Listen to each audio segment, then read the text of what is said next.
buenas tardes a todos. Bienvenidos a esta segunda conferencia de este ciclo que organizamos con motivo del centenario. Nos alegramos mucho de que haya un gran aforo y haya habido que poner más sillas. Saludamos también a todas las personas que nos están viendo desde sus hogares a través de Telealmansa, a quien damos las gracias.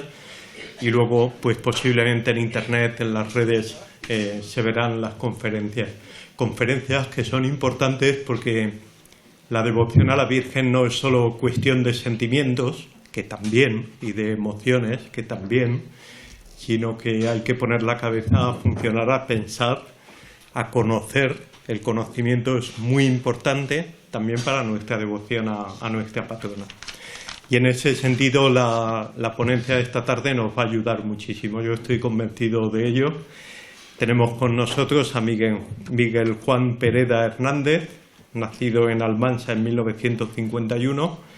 Es cronista oficial de la ciudad por acuerdo del excelentísimo ayuntamiento en 2014, así como miembro de número del Instituto de Estudios Albacetenses Don Juan Manuel desde 2005. Profesionalmente ha ejercido como maestro en diferentes centros de la ciudad, en los colegios Duque de Alba, Episcopal, Claudio Sánchez Albornoz, en el Instituto Escultor José Luis Sánchez. Sus labores de investigación en diferentes archivos, porque como buen historiador seguro que ha pasado muchas horas ante los archivos leyendo y descifrando para traernos toda la información. Bueno, pues a lo largo de los últimos 45 años le han permitido conocer aspectos relevantes de nuestra historia, que desde 1983 viene dando a conocer en congresos historiográficos, jornadas de estudios locales de la Asociación Cultural Torre Grande y más de 35 conferencias divulgativas impartidas a petición de diferentes colectivos y asociaciones. Ha publicado más de 140 artículos, imaginaos, así como una extensa y variada relación de obras colectivas o individuales, entre las que destacan la construcción de la presa del Pantano de Almansa y el desvío de la Rambla de las Hoyuelas, de 1986, la Comunidad de Regantes de las Aguas del Pantano de Almansa, de 1992, Agua Virgen de Belén, devoción y tradición en torno a nuestra patrona de Almansa, en 1995, Moros, mudéjares, moriscos y cristianos en Almansa, en 1999, la historia de la Sociedad Unión Musical de Almansa, en el año 2003, la Iglesia de Santa María de la Asunción de Almansa, 500 años de historia, en 2006, el Movimiento Obrero en Almansa hasta 1939, publicado en 2011, Republicanos en Almansa, la Agrupación Municipal de Izquierda Republicana, en el año 2017, y el Castillo como origen y símbolo de Almansa, en el año 2021. Y merece una mención especial su libro Almansa desde los Reyes Católicos hasta la Transición, del año 2013, en el que a lo largo de más de 500 páginas va desgranando la historia de nuestra ciudad, desde finales del siglo XV hasta el último tercio del siglo XX. Y pendientes están nuevos trabajos, el Pantano de Almansa, hito de los regadíos españoles, actividades económicas y religiosas en torno al mugrón de Almansa, y a lo mejor posiblemente le pediremos que nos escriba algo sobre el centenario, ¿verdad? Seguramente. Bueno, pues es un placer y verdaderamente vamos a disfrutar escuchándote. Muchas gracias y que todos disfrutemos y aprendamos de un maestro como es Miguel Juan Pereda. Gracias.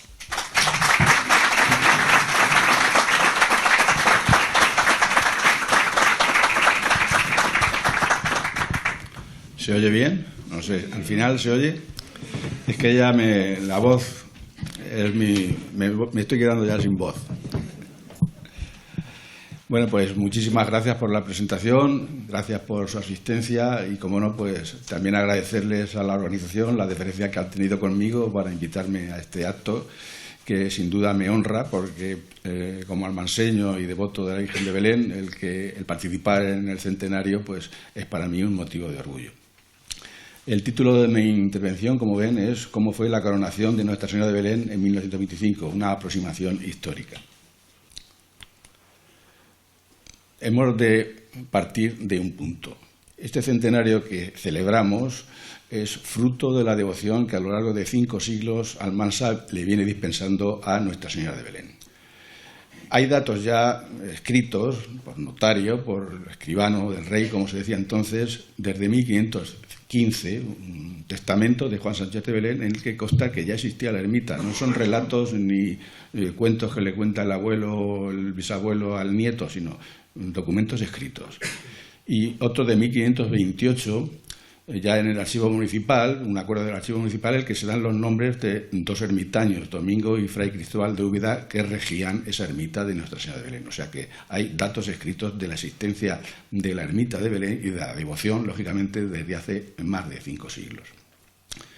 Aparte de eso, pues desde mediados del siglo XVI, todos los 6 de mayo, los almanseños iban desde la villa, entonces era villa, hasta la ermita para cumplir un voto que en un principio era San Juan Anteporta en latina, San Juan Evangelista, pero posteriormente pues se le dispensaba, todo el mundo pensaba que se iba a cumplir ese voto a la Virgen de Belén. Y las actas municipales, es decir, los libros de acuerdos del ayuntamiento están repletos año tras año de esas procesiones que se hacían, de todo lo que se le daba a la Virgen y además de las peticiones del pueblo que siempre que había cualquier evento, cualquier circunstancia adversa, pedían encarecidamente al ayuntamiento que trajeran la imagen de la Virgen de Belén aquí para ofrecerle rogativas. O sea, todo eso está escrito en los libros de actas del ayuntamiento. Vamos a hacer también un contexto histórico y social de aquellos momentos porque eran unos tiempos terribles. Era un mundo convulso. La Primera Guerra Mundial, del 14 al 18, dentro de ella también la Revolución Rusa con el problema que supuso, la pandemia de 1918 de la gripe. En España se vivió, no participó en la guerra, pero hubo una crisis económica y social terrible, aumento de precios, la gente pasaba muchísima hambre, ello dio lugar a un terrorismo anarquista, que había muchísimos atentados, huelgas, los empresarios responden con cierres patronales, contratan pistoleros, se matan entre unos y otros, hay represión por parte del gobierno, se pone en marcha lo que se llamó la ley de fugas, e incluso llegan a asesinar al presidente, al jefe de gobierno, Eduardo Dato, y se produce el desastre de Anual en el año 21. El año 1921 fue terrible. Se piden responsabilidades por ese desastre de Anual en que murieron más de 10.000 soldados, mal mandados y mal dirigidos y con pocas armas. Se le encarga a un general, el general Picasso, que hace un expediente. Se tramita en una comisión del Congreso en el mes de julio del 23 y unos meses después, en septiembre, el general Primo de Rivera da un golpe de Estado y se proclama un directorio militar que dura durante toda la década, hasta 1931. En ese contexto es cuando se desarrolla la coronación de la Virgen de Belén. ¿Cómo responde la Iglesia a ese malestar que había en el mundo, a esa secularización que había, los avances de los sindicatos obreros, el materialismo, anticlericalismo, ateísmo? Pues en la Santa Sede pone en marcha la doctrina social de la Iglesia, que con León XIII, en su encíclica Rerum Novarum, lo que intenta es dar una solución al problema obrero, que no sean los sindicatos los que acaparen ese movimiento obrero, sino que la Iglesia también tiene algo que decir en esas relaciones entre capital y trabajo. Y dentro de ese proceso de recristianización, digamos, o evangelización, pues una de las partes es el fomento de la devoción mariana. Para que nos hagamos una idea, entre 1881 y 1934 en España se produjeron 86 coronaciones de la Virgen María. Concretamente, Benedicto XV promovió también la devoción a María como Reina de la Paz y aprobó la erección de un monumento en la Basílica de Santa María la Mayor, relacionada con Almansa, porque precisamente de esa basílica fue de donde se trajo Juan Sánchez la imagen de la Virgen de Belén. Ese monumento que ven ahí, como ven, es Ave Regina Pacis, que también lo impuso en una de las letanías del Rosario, Regina Pacis ora pro nobis. Como ven, es una imagen que, bueno, no nos vamos a extender, pero la Virgen mira hacia el suelo ante la tragedia. Eso está hecho al final de la Primera Guerra Mundial, con tanta muerte y demás. Mira al suelo, levanta la mano pidiendo la paz, sujeta a Jesús, que a su vez sostiene en su mano, no sé si se podría ampliar, una rama de olivo y una paloma de la paz que no puede ni apenas volar. O sea que es una escultura simbólica. Lamentablemente, pues ahora estamos viviendo momentos más o menos parecidos. Esperemos que no lleguemos a esos extremos. En tiempos de Benedicto XV se produjeron 19 coronaciones y su sucesor, Pío XI, 44, entre ellas la de la Virgen de Belén. En la coronación de la Virgen de Belén, el protagonismo especial fue del párroco, entonces se llamaba Eloy Villena Gómez, nacido en 1873 en Valdeganga, un pueblo de la provincia de Albacete. Su padre era maestro nacional, estudió en San Fulgencio de Murcia, en el seminario de San Fulgencio en Murcia, y cantó misa el día de San Pedro de 1897. En agosto de ese mismo año fue nombrado cura de Ormate, también de la provincia de Albacete. Y en 1904 lo encontramos ya como cura ecónomo en Ceutí. Era un defensor acérrimo de la doctrina social de la Iglesia y del sindicalismo católico. Se empiezan a crear los sindicatos católicos, como les digo, de donde posteriormente surgiría la democracia cristiana, que junto con la socialdemocracia pues crearon el estado de bienestar que hoy disfrutamos. Era un estudioso del movimiento obrero católico e incluso participó, hay constancia que participó en Granada en una asamblea, en un congreso de corporaciones católicas obreras, y presentó un trabajo que se titula La acción social católica en los pueblos rurales. Siendo párroco en Ceutí, en 1908 propició la construcción de un puente entre Ceutí y Lorquí, sobre el río Segura. También creó una cooperativa de consumo. En 1910 fundó un periódico, El Joven Propagandistas. Sus ideas eran carlistas, todo hay que decirlo, de extrema derecha, y su lema era religión y patria.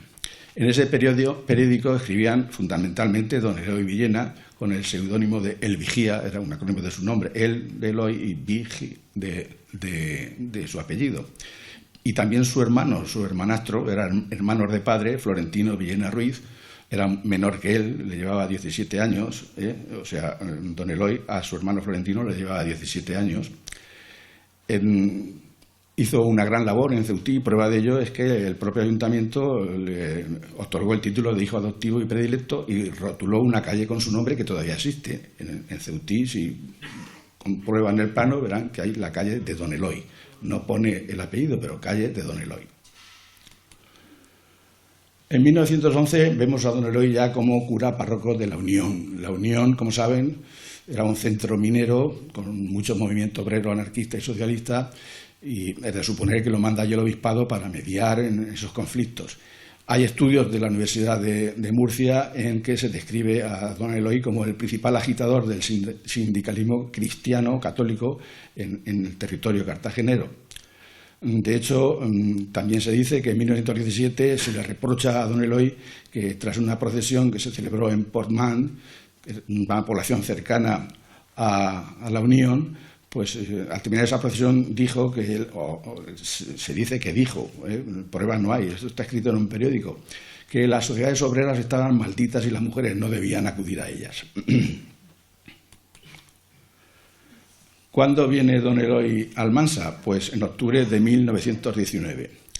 Y en septiembre del año siguiente, de 1920, vemos como ya funda un sindicato católico agrario que está integrado por propietarios. No era un sindicato de jornaleros, era un sindicato de propietarios de tierra. Su lema era religión, patria y agricultura, el lema del sindicato.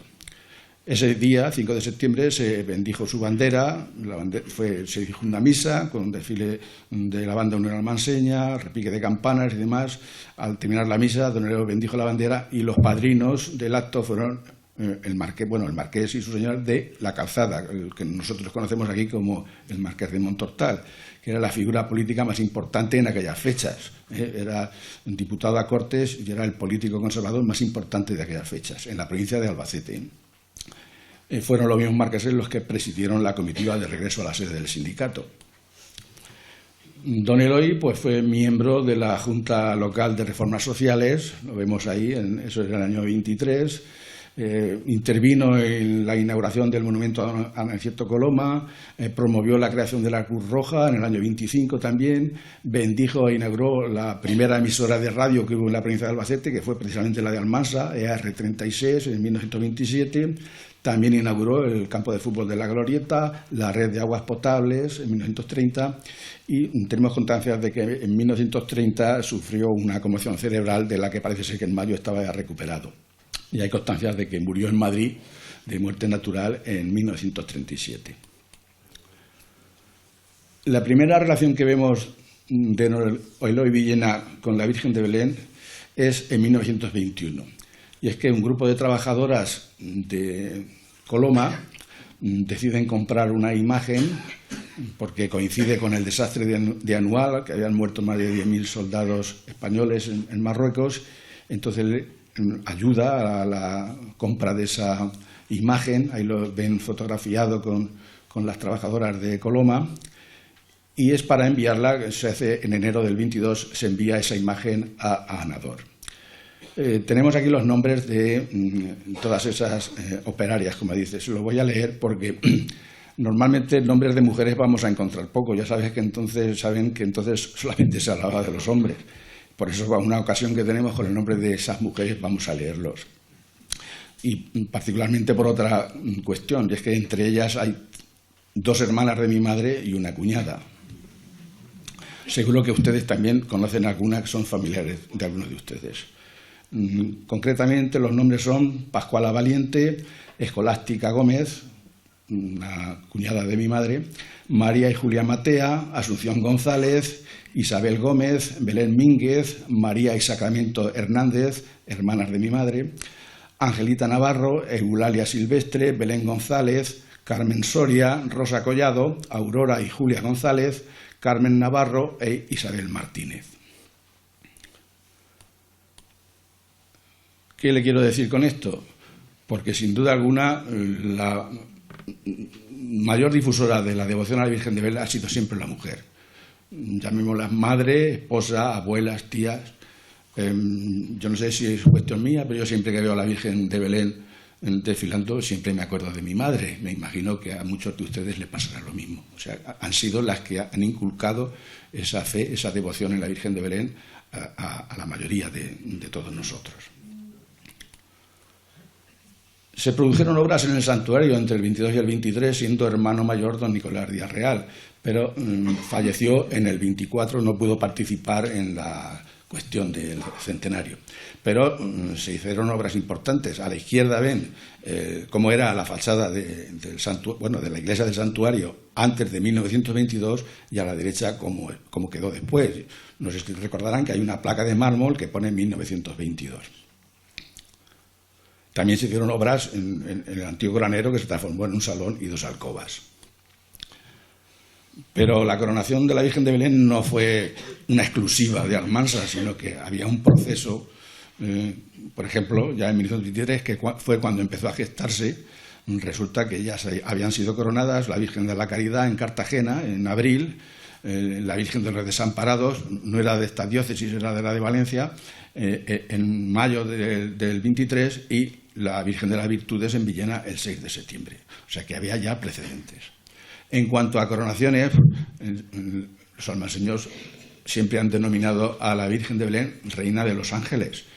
Y de hecho, pues en el santuario, justo encima del retablo, en el presbiterio, podemos ver esas pinturas murales, como vemos cómo la Santísima Trinidad corona a la Virgen. Y la denominación de Reina de los Ángeles está en múltiples documentos, o sea que ustedes leen las actas y siempre se referían a ella, Virgen de Belén, Reina de los Ángeles.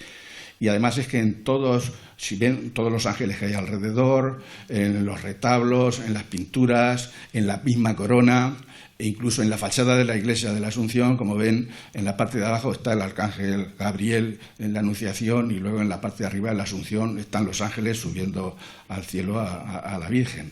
O sea, que hay siempre una relación entre la Virgen de Belén y los ángeles.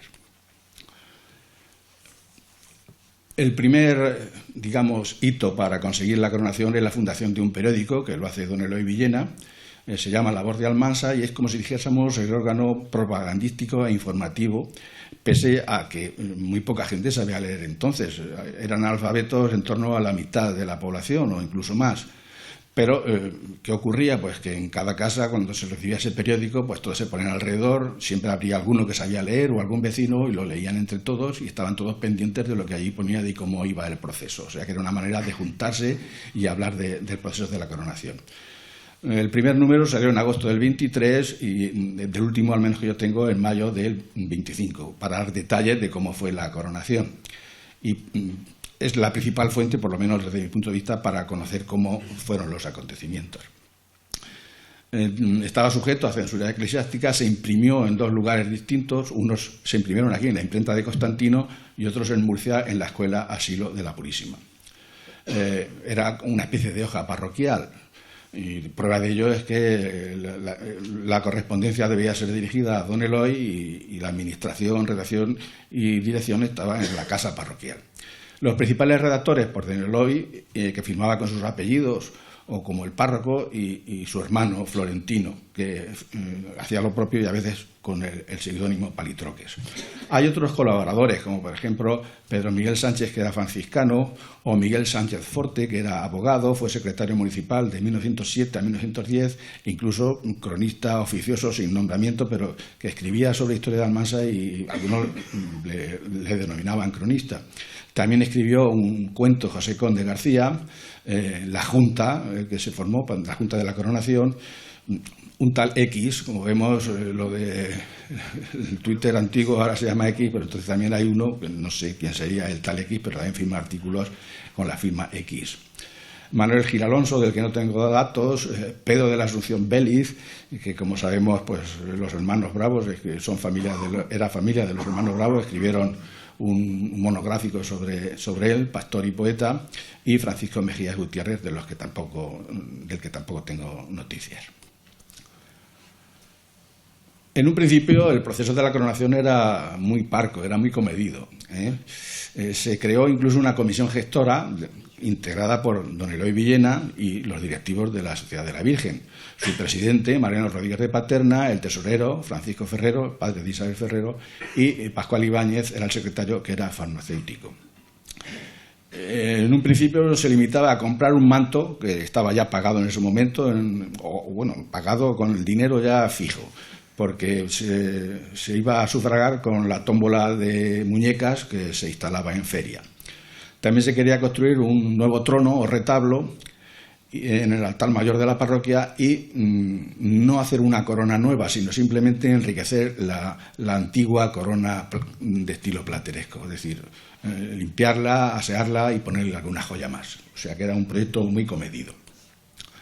Respecto al antiguo retablo, ese es el que ven ahí a la izquierda, fue construido en 1805 aproximadamente, pero no era muy valorado, y prueba de ello es que, como ven, solía ponerse delante, siempre que estaba la Virgen de Belén, una colgadura de falso armiño.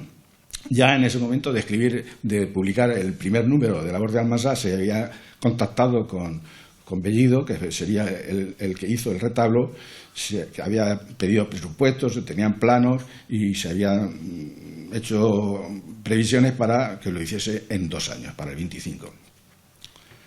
En cuanto a la corona, en un principio solamente, como les digo, se quería enriquecer y gastar solamente unas 5.000 pesetas en limpiarla, alajarla, o sea, ponerle algunas alhajas. ¿Y qué corona podría ser? Pues disponemos de un dato de cómo era la corona de la Virgen de Belén en 1618. Hay un inventario de bienes, ese texto que ven ahí. En rojo le he puesto, como se escribía entonces, y dice: una corona que tiene la imagen puesta de plata dorada, con unas piedras blancas, verdes y moradas, que son 12 piedras engastadas en la misma corona. Aquí tenemos algunos gráficos de cómo podría ser la corona. Pero ¿qué ocurrió? Pues que en enero del 24 ya resultaba que el pueblo había respondido de una manera espectacular, se estaba recogiendo muchísimo dinero y ello permitió pues tener objetivos mucho más ambiciosos. De hecho, la Junta pues ya empezó a elaborar su expediente para solicitar la coronación pontificia, porque la tenía que reconocer un papa, un pontífice. Preparó un documento que firmaron todos los clérigos del arciprestazgo y las autoridades, que fue llevado a Murcia, al obispo de Cartagena, don Vicente Alonso Salgado, para que lo tramitase, cosa que se hizo el 13 de junio. Aquí hay un texto que acredita lo que les acabo de decir. Dice: ciertamente podemos decir que nos lanzamos a ciegas, o sea que al principio era ciegas, pero después fue tal la respuesta del pueblo que no podían hacer otra cosa sino que hacer objetivos mucho más ambiciosos.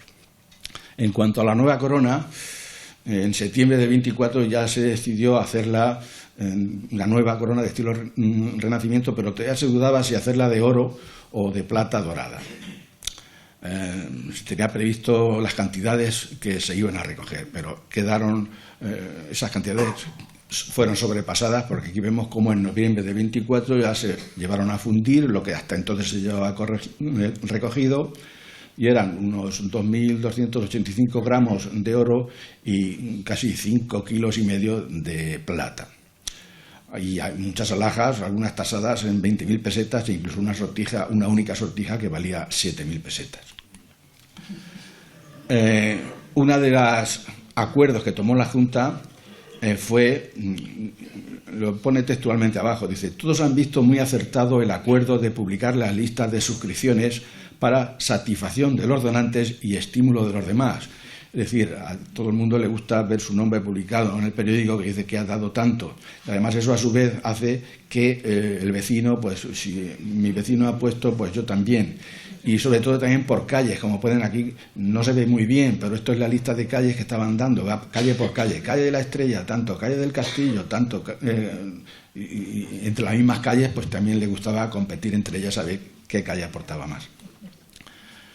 La descripción de la corona pues consta en el acta notarial, en el acto de entrega.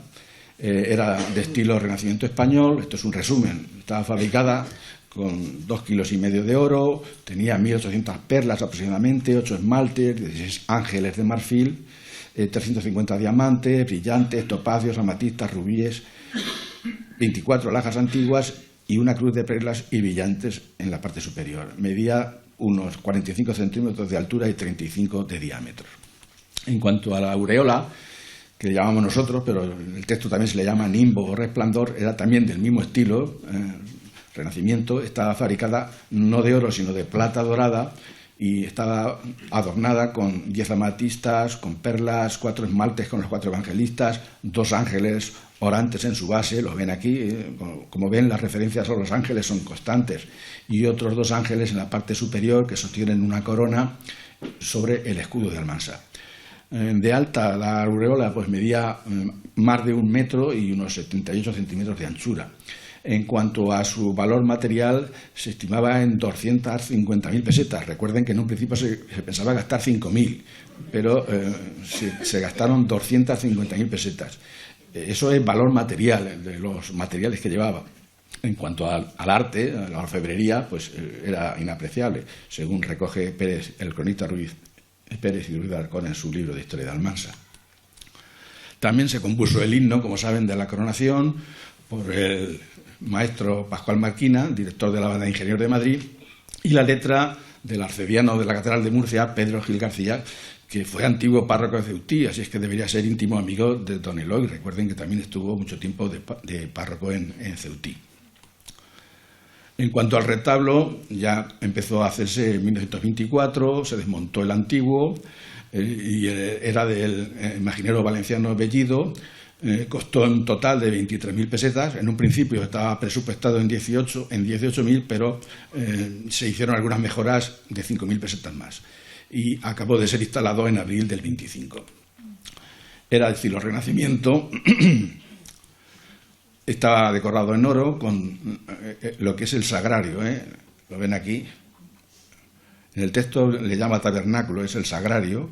Como ven, estaba decorado en oro con 2 ángeles adoradores a los lados. En el centro había una hornacina o camarín para acoger la imagen de la Virgen, que medía 5 metros de alto y 3 metros de anchura.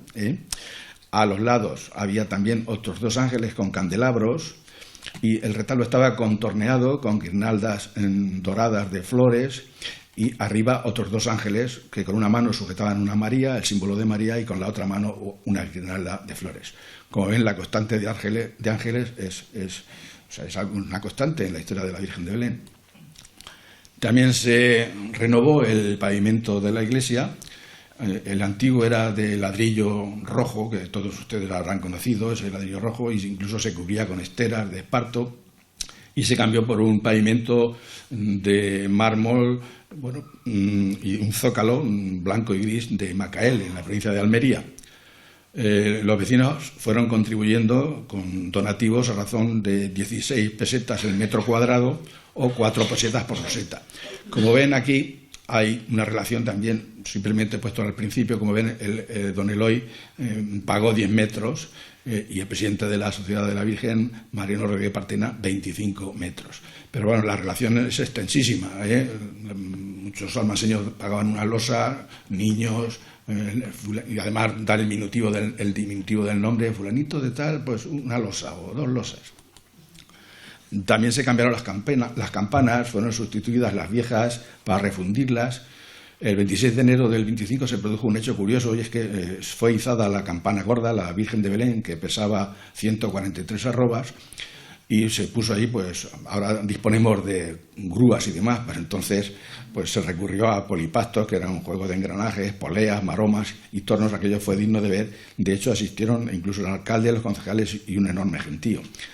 En febrero, el mes siguiente, estaban ya instaladas las campanas y se decidió que el primer volteo se haría el día en que se supiese de buena fe que ya la Santa Sede había autorizado la coronación, que fue el 21 de febrero. En cuanto a la casa parroquial, hubo problemas, porque hablamos de los bulos siempre corren. Empezó a difundirse el bulo de que don Eloy se estaba gastando el dinero de la coronación en hacerse una casa, en hacerse la casa parroquial.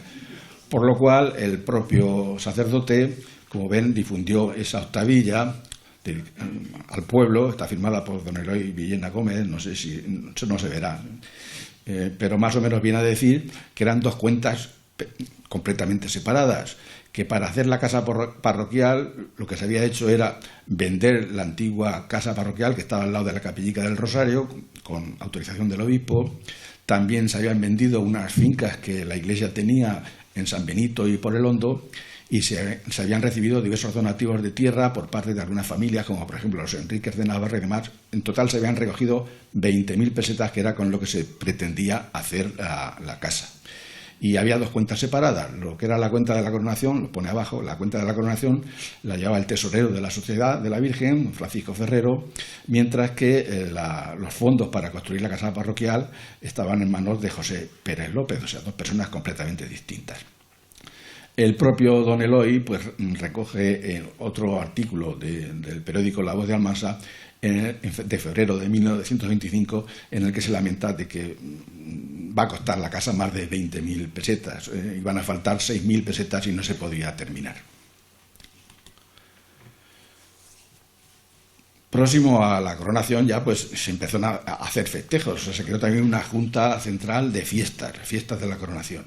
Y uno de los primeros acuerdos que se adoptaron fue que había que arreglar las calles. Según adornistas de calles valencianas, pues había que hacer guirnaldas de sabina, con flores de papel, con otros muchos materiales, y los vecinos de cada calle deberían de estar trabajando para adornar las calles. Se crea incluso en febrero del 25 se crea una junta central de fiestas, que estaba formada por un delegado del gobernador, el alcalde, el juez de instrucción, el capitán de la Guardia Civil, el cura párroco, el secretario del ayuntamiento y el presidente de la Sociedad de la Virgen. Y además un representante de cada gremio del pueblo, o sea, el gremio de agricultores, el gremio de industriales, el gremio del comercio, el gremio de artistas, etc. y esos eran los que tenían que preparar la fiesta.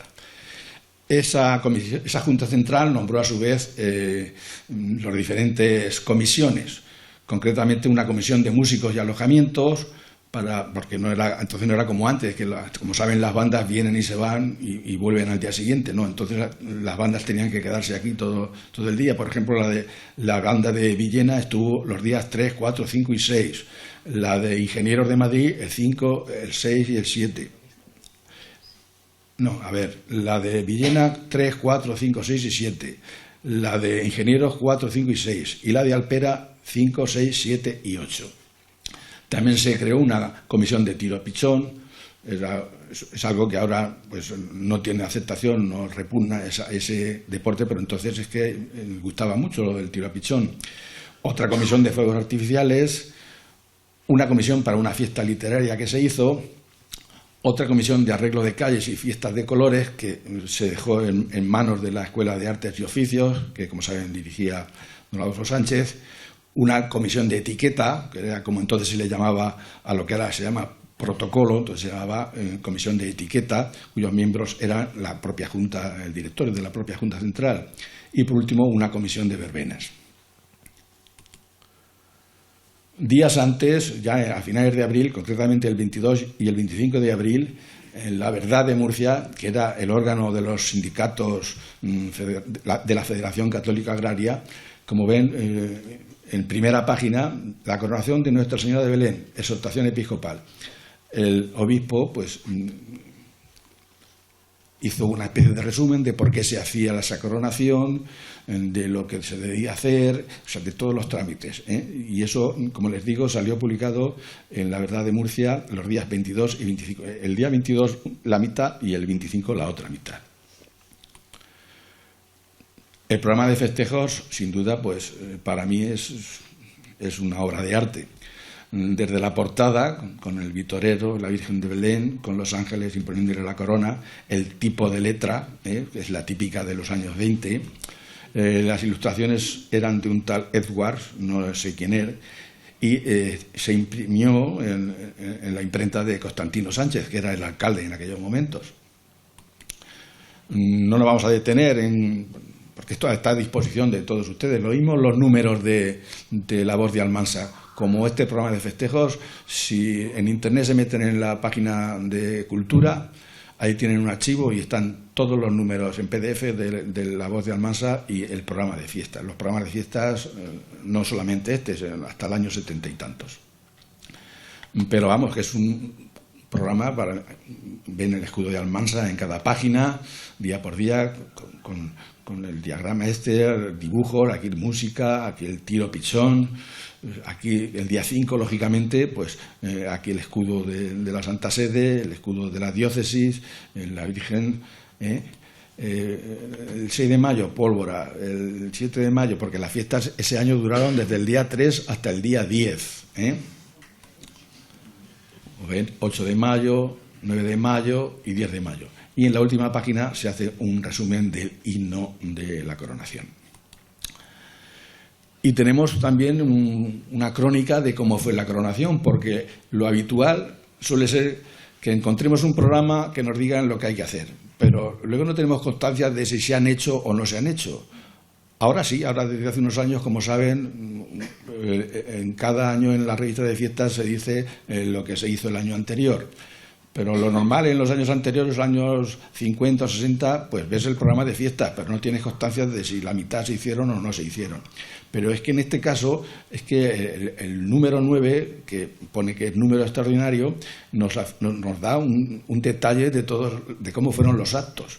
Por ejemplo, el 26 de abril, que era domingo, comienza la novena. El 2 de mayo, pues cuando llega el obispo de Cartagena, don Vicente Alonso Salgado. El 3 de mayo pues tuvo lugar una misa que celebró el obispo en la que comulgaron 600 niños y niñas de las escuelas locales. Y ese mismo día se bendijo la estatua del Sagrado Corazón que se puso en la fachada de la Capilla de la Comunión. Como la ven aquí, esta era una estatua del Sagrado Corazón de Jesús. El día 4, pues madrugaron mucho los almanseños porque a las 5 de la mañana llegó en tren la banda de Ingenieros de Madrid y allí acudieron todas las bandas de música con toques de campana y demás, y bajaron todas las bandas tocando Diana. A las 9 hubo una misa de pontifical a cargo del obispo.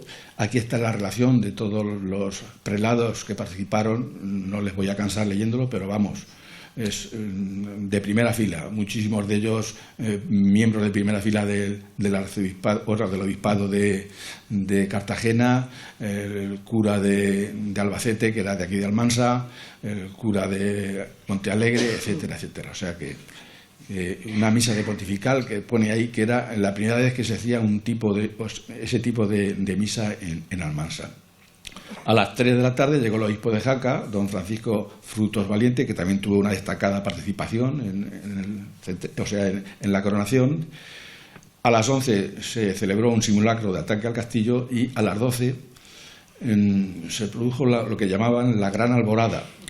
Se interpretó la marcha real, es decir, el actual himno que interpretaron las bandas de Ingenieros de Madrid, la de Almansa y la de Villena, coincidiendo a las 12 con la apertura de las puertas de la iglesia para sacar la Virgen y saludar al pueblo. O sea, que era el previo al día de la coronación. Eso pasaba a las 12 de la noche, del 4 al 5. Esto considero yo que es una especie de precedente de lo que ahora es la serenata, una especie de precedente. El día 5 de mayo, es decir, el día de la coronación, era martes. A las 9 hubo una función religiosa de medio pontifical, fueron bendecidas las coronas, entregadas al presidente de la sociedad, y se cantó la misa coral del maestro Giner. Luego hubo una procesión hacia el lugar donde tuvo lugar la coronación, que estaba entre la Puerta de Valencia y el Pocico de la Nieve, más o menos aproximadamente donde hoy está la residencia Asilo San José, o un poquito más allá, quizá en la curva de circunvalación. En esa zona más o menos fue donde tuvo lugar la coronación. Aquí ven algunas imágenes. Esto es por la calle Virgen de Belén. Vean cómo estaba adornada. Esta es la torre con estos arcos efímeros que construyó la Escuela de Artes y Oficios. Esto es el pasaje, el ayuntamiento a su patrona Virgen de Belén. Esta es la calle Corredera, y aquí pues vemos cómo la fotografía es del momento en que el obispo impone la corona sobre la Virgen de Belén, y cómo la están bajando del, digamos, atril que construyeron sobre una caseta de las Heras para que lo viera todo el mundo que estaba allí congregado. Una foto general del lugar. En este se ve más o menos, nos da idea por la perspectiva del lugar donde se celebró. Estos árboles pues eran la arboleda que había en lo que llaman el Huerto de los Olmos, que era más o menos por donde están las casas del barrio de Pedro la Mata. De regreso, una vez terminado el acto, pues se hizo el regreso por la calle Corredera hasta las Cuatro Esquinas. Son las Cuatro Esquinas. Si ven aquí por este hueco se aprecia lo que es hoy el edificio de los juzgados. La tarde del 5 de mayo hubo otro evento, y es que a las 6 horas en el Jardín de la Glorieta tuvo lugar la bendición y colocación de la primera piedra de lo que fue el segundo monumento de la batalla, de la columna de la batalla. Como verán en este recorte de prensa, en un principio se tenía previsto que viniese el príncipe de Asturias a colocarla, pero no vino, y la colocó un general de división, don Demetrio Cuenca. Las obras de la columna pues eran sufragadas por el duque de Alba, que también era duque de Berwick, que tampoco acudió, no estuvo presente, y el ayuntamiento le nombró hijo adoptivo y predilecto de la ciudad. El 6 de mayo, miércoles, era el Día de la Virgen. A las 7 ya hubo una misa a cargo del obispo de Jaca, y luego a las 7 la función pontifical oficiada por el obispo, al término de la cual pues ofreció a todos los presentes la bendición papal con indulgencia plenaria conforme al decreto pontificio. Y a las 7 pues comenzó pues la tradicional procesión de la Virgen de Belén, que es el acto más antiguo de las fiestas que se celebran. Ni rifa de corderos ni nada. El acto de 5 siglos que se celebra en torno a la Virgen de Belén es la procesión, que hasta 1802 se hacía desde Almansa hasta Belén, porque estaba allí la imagen, y se hacía sin imagen, y luego se volvía, y a partir de 1802 se traía la semana antes la imagen aquí, y se hacía la procesión por el pueblo, y luego en el mes de septiembre-octubre se devolvía la imagen a su santuario.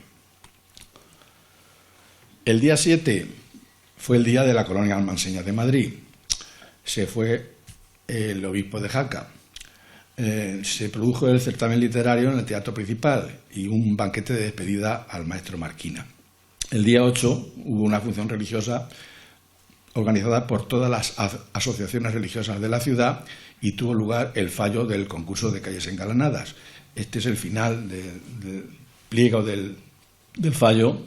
Como ven, el primer premio de 200 pesetas fue para la calle Méndez Núñez, el segundo premio de 100 pesetas a la calle Pascual María Cuenca y el tercer premio de 100 pesetas a cada uno, repartido entre las calles Mendizábal, el primer tramo, Buen Suceso, Aragón y Pimargal, que era la corredera. Entre el jurado pues tenemos a Julián Juazo Palacios, que era de Bellas Artes, era de Montealegre, pero era un miembro de la Academia de Bellas Artes, y Fortunato Toni, que fue un señor que en el año 20 sufrió un percance en el tren cerca entre Alpera y Almansa. Se quedó aquí en Almansa y estuvo un mes recuperándose y guardó una gran relación con Almansa y siempre que lo llamaban venía. Se llama Fortunato Toni. También miembro del jurado fue el presidente de la colonia, de la colonia almanseña en Madrid. El 9 de mayo, pues, se realizó otra procesión para complacer a los vecinos de las calles engalanadas, una especie de deferencia con aquellos vecinos que habían engalanado sus calles.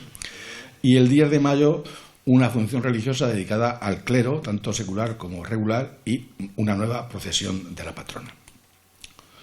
¿Qué repercusión mediática tuvo el acto? Pues hay muchísimos periódicos que dan cuenta de ello. Ahora tenemos muchísimos medios, pero entonces solamente estaba la prensa.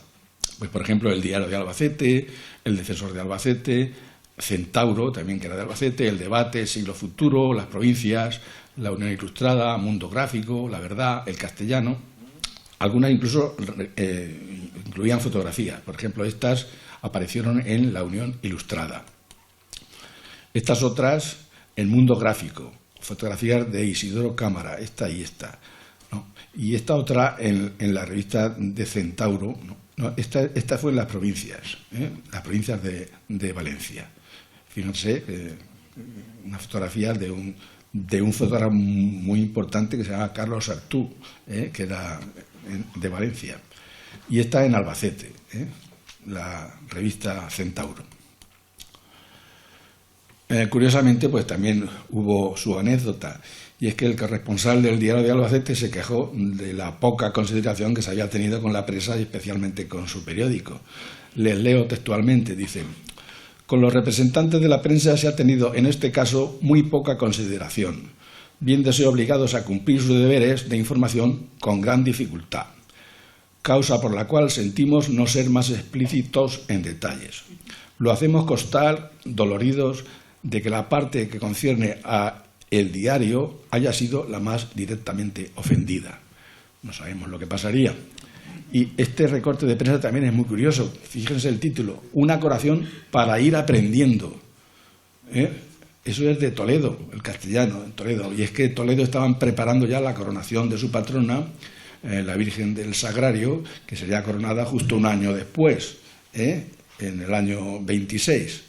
Y da detalles de todo lo que pasó, pero es que el titular, yo me sorprendí al verlo, para ir aprendiendo, o sea, Toledo aprendiendo de Almansa. En cuanto a los recursos económicos, pues ya lo hemos visto, suscripción popular, visita casa por casa, aportaciones de oro y plata de los vecinos y alhajas, donativos en metálico, como les digo, organización de tómbolas, estudiantinas, rondallas, teatros, etcétera. También ese año, el año 24, precisamente el número que jugaba la Sociedad de la Virgen resultó agraciado con el reintegro y muchos no cobraron el importe, lo dejaron a beneficio de la coronación, y el nombre, pues como ven aquí, relación de señores que han cedido el reintegro, o sea, también venía en en el periódico de La Voz de Almansa, todas las personas que no recogieron el importe del dinero, lo dejaron para el evento. Y también se puso lo que llamaron el aguinaldo de la Virgen de Belén. Eso fue en Navidad, o sea, una especie de donativo que llamaron en aguinaldo de la Virgen de Belén. Pero pese a tantos esfuerzos, no hubo dinero suficiente. Se generaron algunas deudas que no se saldaron hasta 1928. Al final lo que se decidió es hacer una suscripción de 2 cuotas. Una cuota mayor de 250 pesetas y otra menor a partir de 1 peseta. Aquí está la relación de las cuotas de 250 pesetas, que pues están pues las figuras más destacadas del pueblo, desde Eugenio del Rey, que era el alcalde de entonces, Celedonio Sanz, José Rodríguez Ruano, etc. Ya en abril, o sea, un mes después, ya se habían recaudadas casi 11.000 pesetas y se pensaba que en mayo habría quedado totalmente liquidado el déficit. Y el propio don Eloy, el párroco, propuso que ese sobrante que supuestamente se iba a producir, que se destinase a servicios sociales, es decir, a construir un pabellón de invierno en el asilo y a dotar de material la sala de operaciones del hospital municipal. También vamos a hablar un poquito de otra imagen, la imagen de la Virgen de Belén de la colonia almanseña de Madrid, que tuvo una gran participación esa colonia en la coronación, aportó muchísimo dinero y mucho esfuerzo. Como ven, fue bendecida en Belén el 17 de abril de 1927. Aquí también hay una anécdota, se la voy a leer porque si ahora nos quejamos de que hay líos en las romerías, esto no tiene nada que ver con lo que pasó aquel 17 de abril de 1927. Les leo, dice el corresponsal: hubo de todo, mucha alegría, buen humor, vino en abundancia y mujeres hermosas. Para que no faltase de nada, dícesenos que por las postrimerías de la tarde se promovió una riña en la que actuaron de protagonistas ciertos vecinos de Alpera y Almansa, repartiéndose bofetadas y algún que otro garrotazo. Incidente que pasó pronto, no teniendo otras consecuencias más desagradables. O sea que esto nos da una idea de que ahora nos portamos mejor que se portaban antes. La imagen, una vez que llegó aquí al Almansa, quedó en depósito en la rectoría de San Roque, no era parroquia todavía, era rectoría, y allí fue embalada días después y enviada en tren para acabar entronizada, o sea, se llevó a Madrid y fue entronizada en la capilla de la iglesia de Nuestra Señora de las Maravillas. Y acabadas las fiestas de ese año, no voy a detener, no tenemos tiempo para leer todo el artículo, pero es muy interesante. O sea, hay una comisión de Almansa, incluido don Eloy Villena, y allí fueron acogidos, durmieron allí, hicieron fiestas, comidas y banquetes. Incluso el Ayuntamiento de Madrid les dejó el vivero de la villa para organizar una fiesta. Visitaron al Duque de Alba, o sea que fue un acto interesante para, lógicamente, bendecir la imagen. El cura don Eloy Villena bendijo allí otra vez la imagen en la iglesia de Madrid, en la iglesia de las Maravillas. Lamentablemente, esas obras de arte, esos símbolos tan queridos de los almanseños, el 17 de marzo de 1936, días antes hubo un atentado contra el vicepresidente de las Cortes y dio lugar a que en toda España se produjeran tumultos. Por ejemplo, en Yecla quemaron varias iglesias. En Almansa asaltaron un grupo de manifestantes el convento de las Agustinas y prendieron fuego a unas estancias. Había allí unas esteras, unos rollos de esteras, alfombras de esparto, y entre ellas era donde estaban escondidas precisamente la corona y lo demás, por lo cual ardieron y se perdieron. Los días siguientes fueron cribadas y cernidas esas cenizas entre Máximo Parra, Ferrero y alguno más, las fueron cerniendo y lograron rescatar 1 kilo de oro, 3,5 kilos de plata, porque lógicamente se fundió y se quedó de otra manera, ya no era reconocible, pero era oro y plata, eso no se quema, se queda ahí. Las piedras preciosas sí se quemaron con el calor. Y un anillo completo que fue el anillo del tío Rata, que todavía lo lleva la corona de la Virgen. Y ello, pues, por orden del juez, quedó en depósito en la caja fuerte del ayuntamiento y se entregó al párroco tras la guerra civil. Lamentablemente eso fue solo el preámbulo, porque días después, el 22 de julio del 36, como sabemos, a raíz del movimiento de la sublevación del ejército contra la República, pues hubo un saqueo de la iglesia. La imagen de la Virgen fue sacada del templo y conducida al ayuntamiento, quedó en custodia en el salón de plenos, pero días después, según las noticias que yo tengo, porque esto cada uno cuenta la historia de su manera, esto es lo que me han contado a mí. Vinieron de Albacete unos ferroviarios profundamente anticlericales y, según dicen, cuando la vieron empezaron a darle golpes sin mediar palabra, total que la destruyeron. Y entonces, pues lo que decidieron fue recoger los trozos que habían quedado, introducirlos en unos sacos y llevarlas en camión al santuario, donde lo quemaron con el material que había, o sea, los bancos y algunas imágenes que había allí en el santuario. La nueva imagen de la Virgen fue bendecida el 21 de abril de 1940. Don Jesús Díaz Roano fue el encargado de mover al pueblo para recoger las 2.500 pesetas que costó una talla nueva de la Virgen que esculpió Rafael Vargas Asensio en la cárcel Modelo de Valencia. O sea que esto es paradójico, ¿eh? La imagen fue destruida por anticlericales de izquierda y la nueva pues fue modelada en una cárcel por Rafael Vargas Asensio, que estaba allí detenido por sus ideas republicanas. Le conmutaron la pena a él y a unos cuantos, y allí tenían establecido en esa cárcel un taller de imaginería de donde salieron varias imágenes, entre ellas la de la Virgen de Belén. Y como les digo, fue mostrada por primera vez al público el 21 de abril de 1940 en una misa concelebrada en la explanada del santuario, en la que por primera vez se cantó la misa segunda de Pontificales de Perosi, bajo la dirección del maestro Máximo Parra. Esta fotografía que ven aquí aparece en el libro de Historia de Almansa de Pérez y Ruiz de Alarcón, que yo siempre me había devanado los sesos pensando dónde estaba hecha esa fotografía, porque pensaba, digo, será en la casa grande, en los arcos de arriba, o será en la casa del marqués, pero está claro que es en la puerta del santuario. Además, el lunes creo que fue, nuestro amigo Juan Cuenca Cano sacó unas cuantas fotografías que encontró gracias a unos vecinos que se las encontraron, que le dijeron que las tiraran a la basura y las rescataron y se las dieron a él, y las pasó, la mitad las pasó el lunes y dice que la otra mitad las pasará el próximo lunes.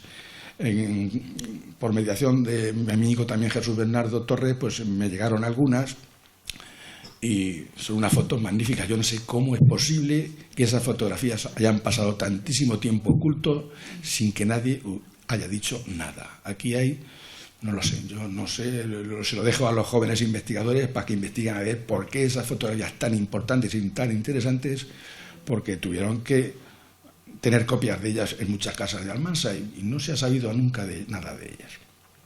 En cuanto a la misa de Pontificales, aquí pueden ver cómo efectivamente la imagen está en la puerta de la iglesia del santuario, y aquí está Máximo Parra dirigiendo el coro, y aquí están las autoridades. Tenemos también prensa que lo dice en la romería del 21 de abril del 40, fue bendecida. Y era la primera romería que se hacía desde el año 36, lógicamente. Asistieron el gobernador civil, el jefe provincial de Falange Española Tradicionalista y de las Jones, así como otras autoridades y jerarquías. Desde Almansa se organizaron 2 trenes especiales. Todos los camiones que había en la ciudad, que serían pocos, fueron puestos al servicio de la romería, y asistieron también 12 galeras adornadas. Y la organización juvenil femenina y otras jóvenes vistieron el típico traje de manchegas. Algunas de las fotos que pasó Juan Cuenca el otro día, vemos a una chica vestida con un traje que es supuestamente de manchega, pero no se parece en absoluto al que, yo no sé, le dicen de manchega, pero era una especie de corpiño. Yo no entiendo mucho de trajes, pero convendría que lo vieran los de coros y danzas, o sea, los de Castillo de Almansa, para que vieran a lo que se le llama entonces el traje de manchegas. Tenemos otro recorte más de prensa que nos lo explica. No se lo voy a leer, pero sería muy curioso, pero no hay tiempo. Le voy a leer simplemente el resumen. había 6.000 fieles esperando en la plaza. Aquello tuvo que ser muy emotivo. Tengan en cuenta que habían quemado la imagen de la Virgen, la corona. Llevaban 4 años sin hacer romería y les iban a presentar la nueva imagen de la Virgen. Había 6.000 fieles congregados en la puerta y dice el periódico: al abrirse las puertas del santuario y aparecer la imagen, una atronadora salva de aplausos y constantes vítores acogen la presencia de la Virgen. En todos los rostros se ven resbalar lágrimas. Y esto yo me he fijado en algunas de las fotos que ya les he dicho, que incluso los jerarcas con la camisa negra y demás, o con la camisa azul, que estaban sentados a las máximas autoridades, algunos se ve como están con la mano así como limpiándose las lágrimas. Debió ser muy emotivo. A las 5 comenzó el regreso a la ciudad. También participó la banda. O sea, Juan decía que no sabía si la banda aquella era la banda sí, era la Unión Almanseña, aunque llevase los uniformes más claros, era la banda Unión Almanseña, lo dice el periódico. Bueno, luego cuando se bendijo la imagen, siguió la romería y a las 5 comenzó el regreso. Supongo que habría problemas porque la antigua imagen pesaba muy poco, era apenas unos tablones con la cabeza y las manos y el niño, pero esta imagen pesa 70 y tantos kilos. Entonces, para transportarla habría problemas, supongo que ya lo habrían previsto. Y también se produjo algo espectacular al llegar al pueblo. Imagínense, la gente la estaba esperando en el puente, un montón de años sin ver a la Virgen de Belén. Todo fue espectacular, dándole vítores hasta llegar a la iglesia de la Asunción. Si emotivo es ahora entrar a la iglesia, porque nos saltan las lágrimas a alguno cuando al volver de la romería entra a la iglesia, imagínense entonces. Dice, fue el máximo grado la emoción y el apoteósico recibimiento de que fue objeto la patrona. Aquí tienen una fotografía, por ejemplo, del momento previo, la misa previa a la bendición. Y los gastos del ayuntamiento. Tenemos también constancia de que el 26 de abril de 1940, con asistencia del alcalde y 3 gestores, entre muy pocos llevaban los asuntos, el ayuntamiento justificó el gasto de 325 pesetas en el acto de bendición de la nueva imagen de la Virgen de Belén. Concretamente, 180 pesetas en taxis, el alcalde, los viajes de algunos, el jefe de Falange y demás, y 145, es decir, casi el 45%, 145 pesetas en las fotografías que la hizo ni más ni menos que Belda, uno de los mejores fotógrafos, si no el mejor de Albacete. Y además que consta aquí, o sea, fotografías que hizo Belda. En 1950 se celebró el 25 aniversario de la coronación y curiosamente fue la primera vez que apareció una fotografía de la nueva imagen. Yo eso siempre me he sorprendido, cómo durante 10 años en la revista de las fiestas, es decir, la imagen se bendice en 1940 y su fotografía no aparece en la revista de las fiestas hasta 10 años después. Si miran las revistas de fiestas del año 40, 41, 42, hasta el 49, son imágenes de la antigua Virgen de Belén. La primera aparece, como les digo, en el 25 aniversario, en 1950. El motivo habrá que investigarlo. Ese 25 aniversario trajo consigo nuevos festejos, como por ejemplo el de las calles engalanadas, que volvieron otra vez y se mantuvo durante los años 50. Fue un impulso a las fiestas. Los vecinos adornaban sus calles. Aquí precisamente vemos la calle San Antonio con una imagen de la Virgen de Belén que... ¿Qué? Sí, esa es la calle San Antonio, la imagen de la Virgen de Belén, que fue obra de Adrián Carrillo, un escultor bastante famoso que vivía en Alicante y que, por cierto, participó en las fallas que se hicieron en Almansa en el año 36. Aquí vemos otras calles engalanadas, estas son de la calle La Paz. Lógicamente el ayuntamiento daba premios a las mejores calles y aquí vemos posando a las mujeres y a los hombres con esos banderines.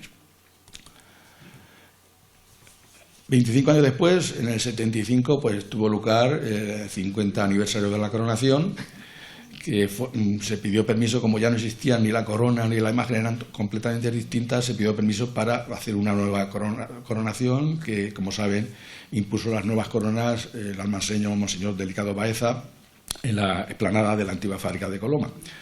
Se había labrado una nueva aureola de plata dorada, actual, y limpiadas las coronas que se fabricaron en los años 40.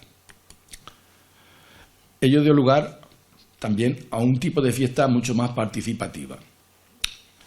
Desde los grupos festeros de calles, como vemos, hasta las primeras comparsas de moros y cristianos, que datan, como les digo, a partir de las fiestas de 1975, en los años siguientes. Pero es que esa participación no solamente eran en esos actos, digamos, más, profanos, sino que también todos esos festeros de las calles y de las comparsas son también los que empezaron a colaborar en actos como, por ejemplo, la ofrenda, la serenata y la procesión. La mayoría de los participantes son de los grupos festeros y de las comparsas. Y también en las romerías. No ha participado nunca tanta gente como participa en los últimos años, ni en la serenata, ni en la ofrenda, ni en la romería como participa ahora. Y eso se debe a los festeros. El 75 aniversario de la coronación fue en el año 2000. Ya no tuvo especial protagonismo porque las fiestas estaban ya encauzadas y, como saben, tuvo lugar en la explanada de las Huertas. Y ya, pues, para terminar, simplemente decirles que la coronación pontificia de la Virgen de Belén fue fruto de la labor del párroco don Eloy Villena Gómez y también de la Asociación de Nuestra Señora de Belén, que prestó su infraestructura. Y ello, pues, formaba parte de un programa de evangelización y fomento de la devoción mariana que se puso en marcha para frenar esa secularización de la sociedad, el sindicalismo de clase, el materialismo, el anticlericalismo y el ateísmo que comenzaban a dominar en aquellos momentos. Y otra cosa le debemos a don Eloy Villena, y es que es el párroco, sin duda alguna, es el párroco que más ha hecho por aumentar la devoción a la Virgen de Belén. Eso no se lo va a quitar nadie. Pero es que lo que él no sabía, pero nosotros sí sabemos, es que con ello seguía la recomendación que en 1773 ya hiciera el cura de aquellos momentos, que se llamaba don Cristóbal José García. Y lo van a ver por qué. Porque hay un documento en un libro de bautismo de 17 de mayo de 1773, festividad de San Pascual Bailón, en el que se dice que se trajo a la Virgen ante una sequía.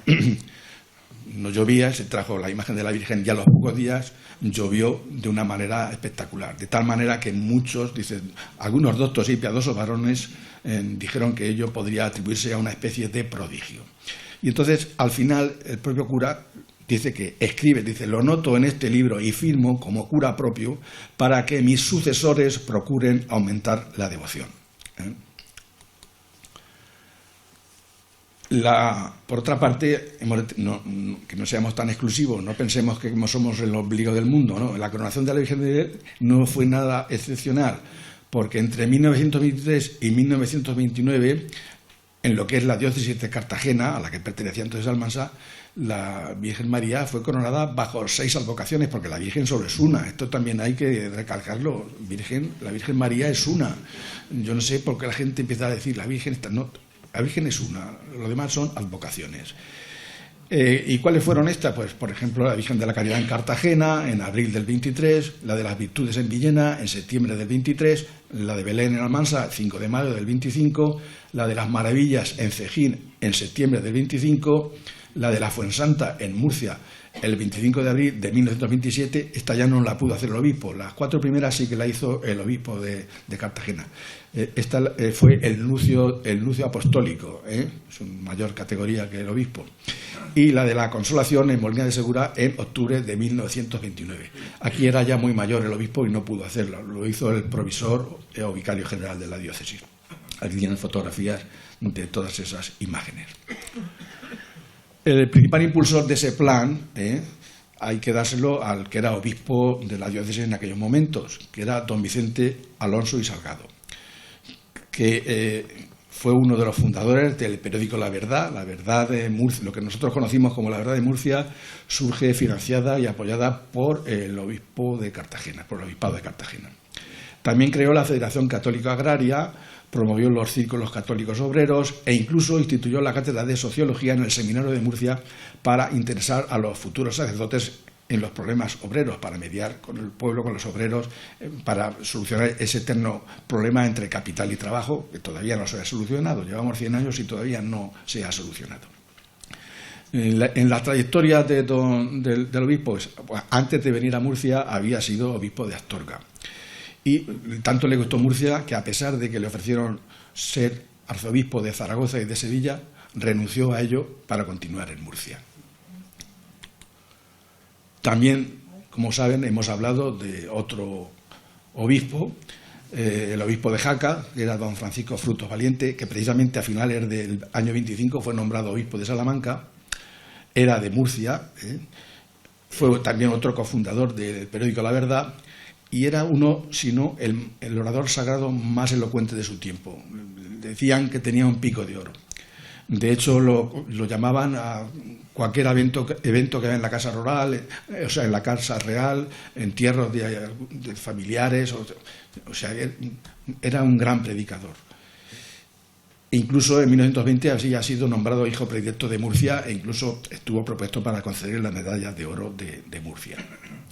Falleció en 1933 y, curiosamente, está sepultado en la capilla de Santiago y Santa Teresa, que se llama también del racionero Almansa, una casualidad, porque la hizo en el siglo XVII un prelado que de apellido se llama Almansa, de la Catedral Nueva de Salamanca. Y ya, pues, como punto final, decirles que la coronación pontificia de Nuestra Señora de Belén, así como la celebración de sus 25, 50 y 75 aniversarios, han actuado como factor potenciador de la devoción a la Virgen de Belén y de las fiestas. Es un proceso de mutua retroalimentación. Las fiestas han hecho que se tenga más devoción a la Virgen y la devoción de la Virgen ha hecho que se celebren más fiestas. Y sobre todo en el 50 aniversario, en el año 1975. Y hemos de suponer que también el actual centenario que estamos celebrando pues obre en ese sentido y en un futuro pues se diga que se mantiene, por lo menos que se mantenga esa devoción a la Virgen de Belén y la brillantez que tienen las fiestas actualmente. Y yo, por mi parte, dejo el protagonismo a quien tiene que darlo. Le pongo esta fotografía que para mí pues es emblemática, porque he visto esa procesión ahí montones de años. Es desde la capillica, como vemos al fondo del castillo, la Virgen, el Vitorero, y aquí, que fue mi primer hogar de casado. Aquí vivimos mi señora y yo cuando nos casamos y tuvimos los 2 hijos, precisamente en este balcón. Por eso les digo que durante mucho tiempo he visto esos gritos del Vitorero a la Virgen de Belén en la calle Torralba. Muchas gracias por su atención.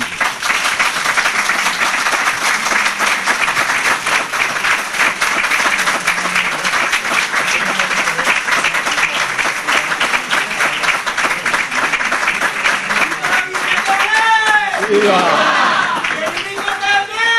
¡Viva! ¡Agua, Virgen de Belén! ¡Agua!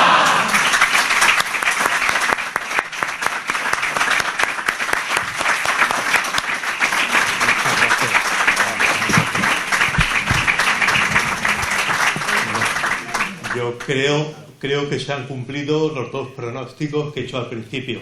Hemos disfrutado mucho, ¿verdad?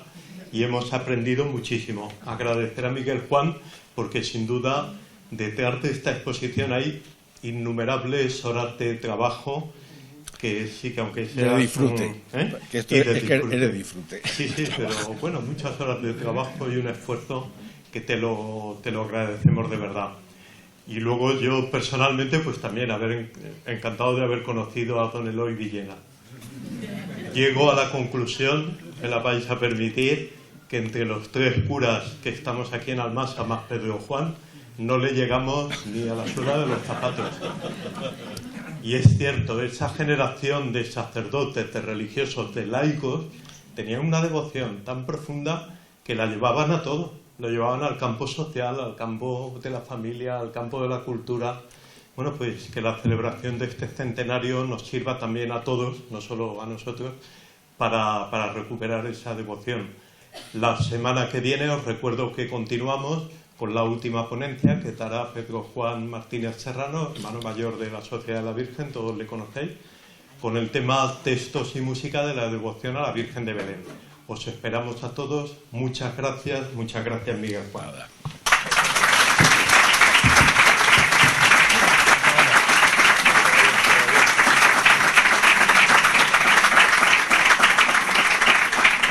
Bueno, pues nada, muchas gracias por las palabras del presentador. Ves cómo estabas muy bien elegido. Y muchas gracias a Pereda, compañero, maestro y amigo de toda la vida. Y cosa que el otro día estaba previsto, pero es que se me olvidaron en mi casa, lo siento mucho. Así es que toma un pequeño detalle, un recuerdo de la Virgen y del centenario. Y por favor, Rami y Damián, pues aunque sea con un cierto retraso.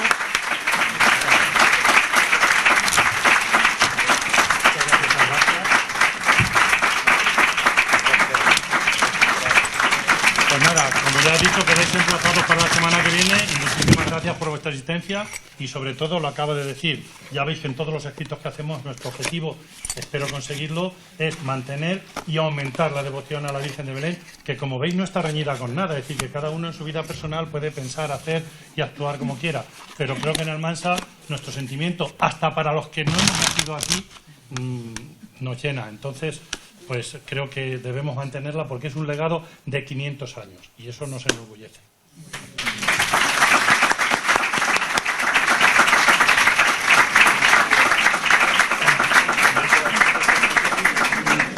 Yo me he quedado la verdad porque son dos hijos de ella.